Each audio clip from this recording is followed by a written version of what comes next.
To install the bottom arrow key, you're going to take your tool, place it underneath the bottom edge like that, and now take your finger and hold on the top part of the key, and as you slowly come back, it should just snap right off. There you go, and you can just place that aside. And now to remove the scissor hinge, you'll take your tool, toothpick, paper clip, spudger, whatever you're using, and just place it right on top of that rubber cup, but underneath the actual plastic hinge, and then you slowly come back and it should snap right off. And then you can grab it with your fingers. It's pretty small though. There we go, take that out.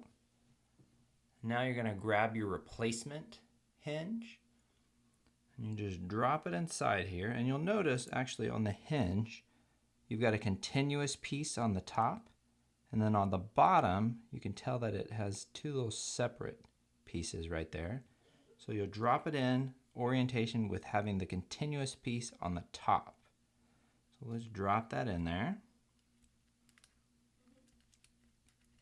And you'll drop that in like that, and then you'll use your finger to push down on it until you hear it click in.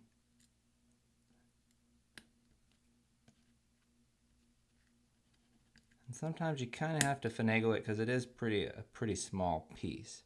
So now the hinge is installed. Now take your down arrow key, your replacement, and then just place it right on top like that. And then we're going to push down until we hear several little clicks. Sometimes you have to wiggle your finger around. And there you go. Your down arrow key has been installed.